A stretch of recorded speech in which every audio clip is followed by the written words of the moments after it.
NEET paper leak को लेकर देश भर में बवाल मचा हुआ है। इस बीच शिक्षा मंत्रालय ने इसको लेकर बड़ा फैसला लिया है।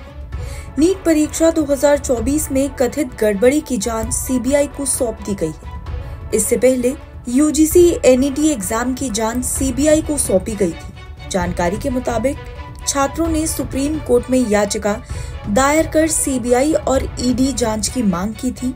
इस परीक्षा में शामिल हुए 10 छात्रों की ओर से दायर याचिका में बिहार पुलिस को मामले की जांच में तेजी लाने और सुप्रीम कोर्ट के सामने रिपोर्ट दाखिल करने का निर्देश देने का आग्रह किया गया है।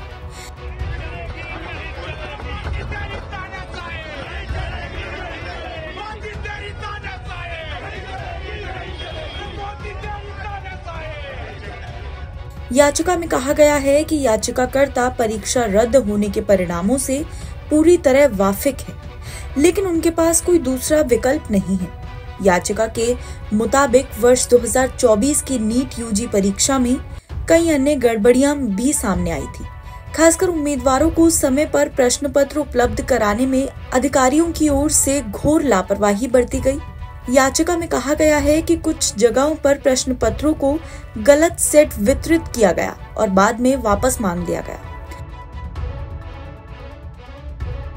सुप्रीम कोर्ट नीट परीक्षा आयोजित करने में कथित धांधली पर बढ़ते विवाद के बीच पहले केंद्र सरकार, राष्ट्रीय परीक्षा एजेंसी यानी एनटीए और अन्य से कई याचिकाओं पर जवाब मांगा था, जिसमें नीट यूजी 2024 परीक्षा को रद्द करने और अदालत की निगरानी में जांच संबंधी याचिकाएं शामिल थी। सुप्रीम कोर्ट ने अलग अलग हाई कोर्ट में लंबित इसी तरह की याचिकाओं पर आगे की सुनवाई पर भी रोक लगा दी थी। हालांकि अदालत ने ये स्पष्ट कर दिया था कि वो काउंसलिंग प्रक्रिया पर रोक नहीं लगाएगी। आपको बता दें कि नीट परीक्षा 5 मई को 4750 केंद्रों पर आयोजित की गई थी और लगभग 24 लाख उम्मीदवार इसमें शामिल हुए थे। परीक्षा परिणाम 14 जून को घोषित होने की उम्मीद थी, लेकिन इसी समय से पहले ही 4 जून को घोषित कर दिए गए, क्योंकि आंसर शीट का मूल्यांकन पहले पूरा हो गया था। इस बीच परीक्षा में धांधली के आरोपों के चलते देश भर में इसको लेकर बवाल मच गया।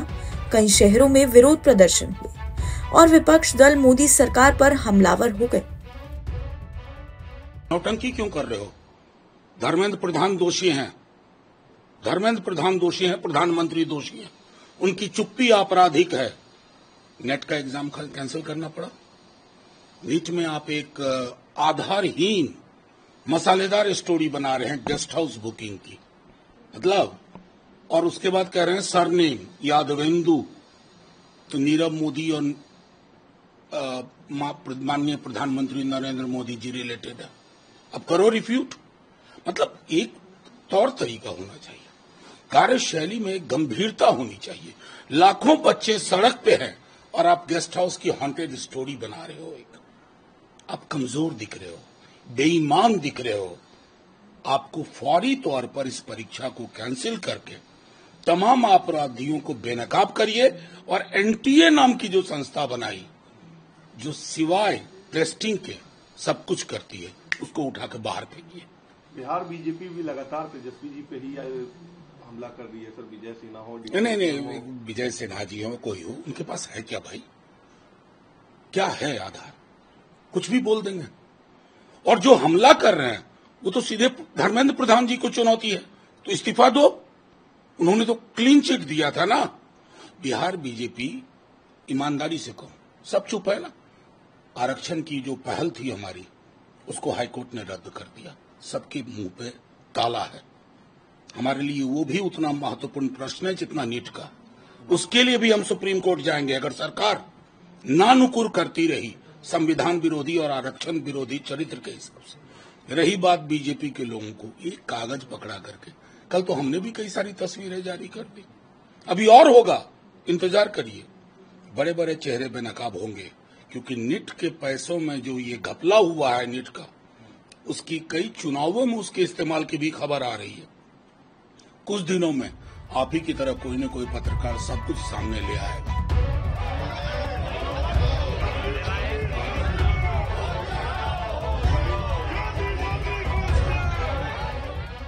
नीट परीक्षा लीक मामले में बढ़ते विवाद के चलते एनटीए के महानिदेशक सुबोध सिंह को हटा दिया गया है और परीक्षा सुधारों के लिए पूर्व इसरो प्रमुख के राधाकृष्णन की अध्यक्षता में 7 सदस्यीय पैनल का गठन भी किया गया है। शिक्षा मंत्रालय ने कहा है कि इसरो के पूर्व अध्यक्ष डॉक्टर के राधाकृष्णन की अध्यक्षता वाली 7 सदस्यीय समिति अगले 2 महीनों में मंत्रालय को अपनी रिपोर्ट सौंपेगी।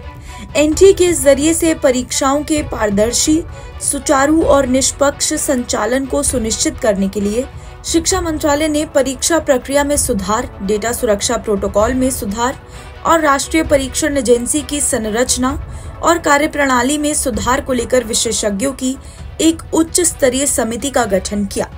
एनबीटी ऑनलाइन की रिपोर्ट।